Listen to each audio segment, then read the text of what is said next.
Hello बच्चों। हमारा प्रश्न दिया हुआ है हॉर्डी सुल्ज नियम कहता है कि। ठीक है।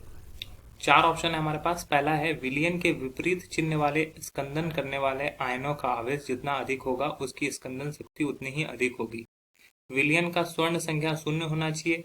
परिक्षिप्त प्रावस्था तथा परिक्षेपण माध्यम के चिन्ह समान होने चाहिए। सतह की उपस्थिति में मिसेल स्कंदित होते हैं। चलिए समझते हैं इस प्रश्न को। अगर इस प्रश्न की मुख्य अवधारणा की बात की जाए तो मुख्य अवधारणा में हमें समझना होगा किन चीजों के बारे में।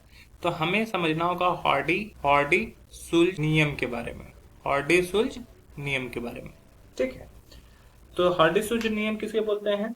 तो अगर बोलें किसी आयन अर्थात स्कंदन आयन की संयोजकता जितनी अधिक होती है उसकी स्कंदन करने वाली क्षमता उतनी ही अधिक होती है। इसी को हम लोग हॉर्डी सुल्ज नियम कहते हैं। तो लिख सकते हैं किसी आयन अर्थात स्कंदन स्कंदन आयन की संयोजकता जितनी अधिक होती है उसकी स्कंदन करने की क्षमता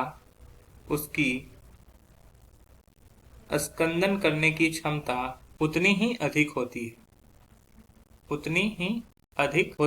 है। मतलब ये एक दूसरे के सीधा समानुपाती होता है। इसे ही हॉर्डी सुल्ज नियम कहते हैं।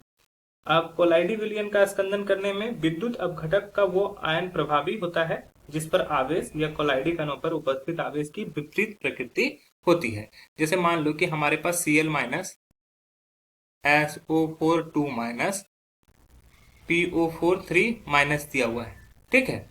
तो इस सभी में चूंकि इस पर आयन प्रभावी है, सबसे अधिक 3 माइनस है, तो इसका स्कंदन सबसे अधिक होगा। उसी तरह अगर एक Na प्लस है, ठीक है, Na प्लस है, Mg2 प्लस है और Al3 प्लस है, तो Al की संयोजकता अधिक है तो यहाँ पे स्कंदन करने की प्रवृत्ति भी इसकी सबसे अधिक होगी।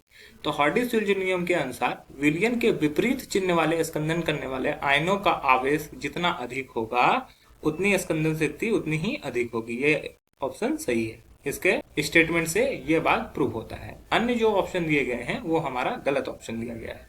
आशा है यह प्रश्न आपको समझ में आया होगा। धन्यवाद।